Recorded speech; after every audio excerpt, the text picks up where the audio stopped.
Hey yo Kuro lovers, kali ini Kapten Kuro akan mereview manga One Piece chapter terbaru. Terima kasih kepada Redon dari Pirate King Forum karena sudah membagikan bocoran full manga One Piece chapter 1055. Karena ini untuk yang versi legal akan rilis pada hari Jumat pastinya. Jadi chapter kali ini berisi banyak sekali hal yang menarik. Yang diantaranya chapter kali ini berisi mengenai lanjutan pertarungan antara Admiral Ryokugyu melawan Momo, Yamato, dan para samurai Akazaya.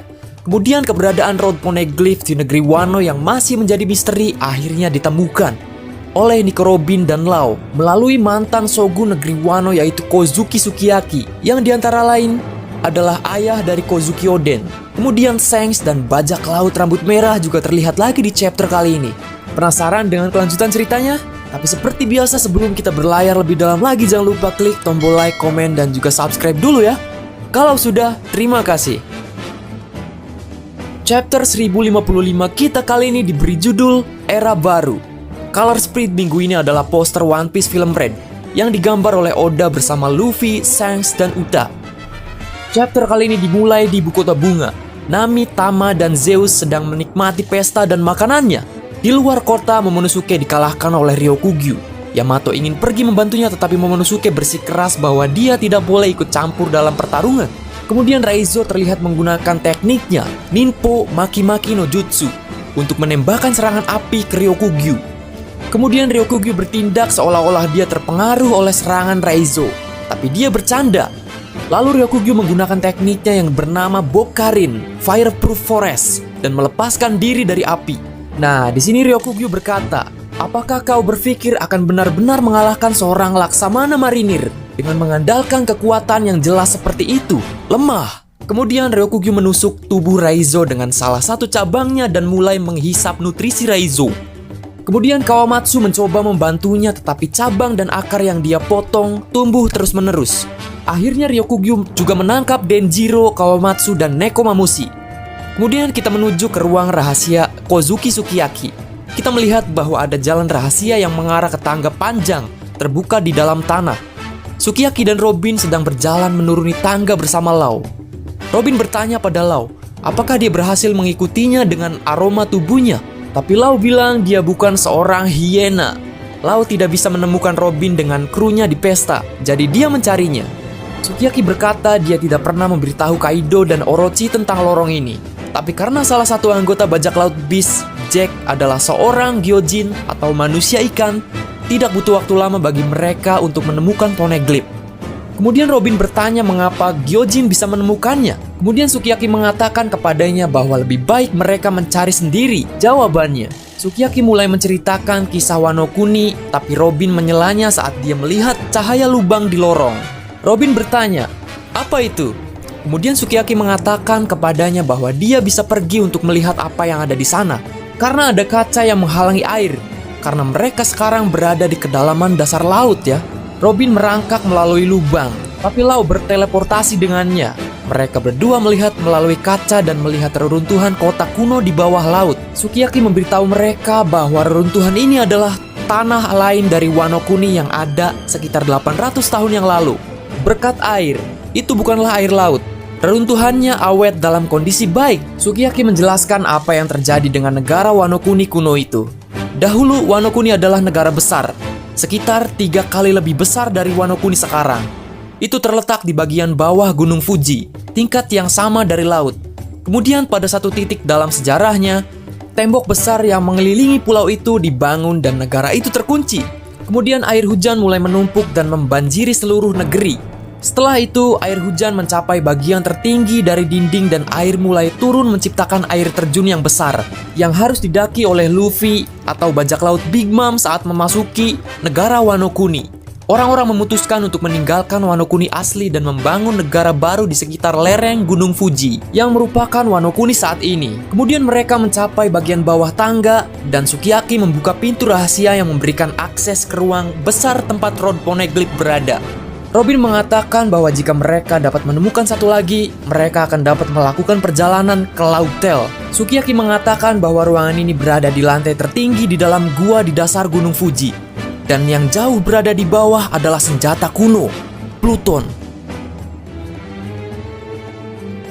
Namun Sukiyaki belum pernah melihat senjatanya. Jadi dia tidak bisa menunjukkan pada Robin dan Law di mana itu. Sukiyaki berkata kalau untuk mengeluarkan Pluton, tembok Wano Kuni harus dihancurkan. Dengan kata lain, membuka perbatasan adalah menghancurkan tembok pertahanan negara ini. Dan itu berarti melepaskan senjata kuno. Robin bertanya-tanya, mengapa Kozuki Oden ingin melakukan hal seperti itu? Sukiyaki mengatakan dia memberitahu mereka bahwa semua yang telah diturunkan oleh keluarga Shogun. Tapi aku tidak tahu apa yang ditemukan Oden dalam perjalanannya di laut. Lanjut, kita menuju kembali ke ibu kota bunga. Kemudian Ryokugyu terlihat menjebak sarung pedang merah dan Yamato. Dan Ryokugyu memberitahu mereka bahwa mereka tidak dapat melakukan apapun. Ryokugyu mengatakan bahwa jika Kaido masih memimpin negara ini, dia tidak akan datang. Di bawah komando Kaido lah yang membuat musuh menjauh dari Wano Kuni. Untuk membawakannya Luffy si topi jerami ketika dia telah mengambil kepalanya, dia akan meninggalkan negara itu. Yamato memberitahu Momo bahwa mereka harus meminta bantuan Luffy dan yang lainnya. Karena mereka tidak akan kalah melawan pria seperti ini. Nah, Momo terlihat menangis. Mengatakan bahwa dia tidak membutuhkan bantuan Luffy atau Yamato. Jadi dia meminta Yamato untuk tidak menawarkan bantuannya lagi. Momo berkata, "Kamu telah dikurung di Onigashima sepanjang hidupmu. Tapi sekarang kamu bebas, dan itulah mengapa aku ingin kau pergi. Luffy, Zoro, dan yang lainnya, aku tidak bisa selalu mengandalkan bantuan mereka. Kita harus bisa mempertahankan diri dari semua musuh, bersama rakyat negeri ini. Kita tidak bisa mempercayakan pada mereka yang akan pergi. Jika kita melakukannya, bagaimana kita bisa melindungi negara kita di masa yang akan datang?" Nah, kemudian Ryokugyu mengejek sikap kekanak-kanakan Momonosuke dan mengatakan bahwa dia tidak pernah berpikir seperti seekor naga bisa begitu memalukan. Di saat putus asa, Momo berhasil menembakkan bolo bird yang melewati tubuh pohon Ryokugyu. Para samurai Akazaya dan Yamato membebaskan diri. Kemudian Ryokugyu menatap Momo, dia tidak percaya dengan apa yang terjadi. Yamato terkejut bahwa Momonosuke telah menguasai kekuatan naganya. Denjiro mengatakan itu Momonosuke tidak membidik dengan baik. Momo menembakkan bolo bird lagi ke Ryokugyu dan tubuh Ryokugyu terbakar. Namun tanaman kecil tumbuh di belakang tubuh Ryokugyu yang terbakar. Dan Ryokugyu tumbuh kembali. Kemudian dia berubah lagi untuk melanjutkan pertempuran. Ryokugyu berkata, nah jika itu yang ingin kau mainkan, baiklah. Kaido Wanabe, aku akan menusukmu dari mulut sampai ke ekor. Kemudian secara tiba-tiba kilat hitam terlihat dari kejauhan. Ryokugyu merasa ada sesuatu yang melumpuhkannya dan dia berteriak kesakitan. Wah, tunggu. Itu Hosoku Haki. Siapa kau? Apa? Bajak laut rambut merah. Dan mereka sedekat ini. Nah, lanjut. Kemudian kita menuju ke bagian lautan dekat Wano Kuni. Kapal bajak laut rambut merah masih berada di dekat Wano Kuni. Beberapa anggota meminta Shanks untuk berhenti atau semua rookie akan pingsan.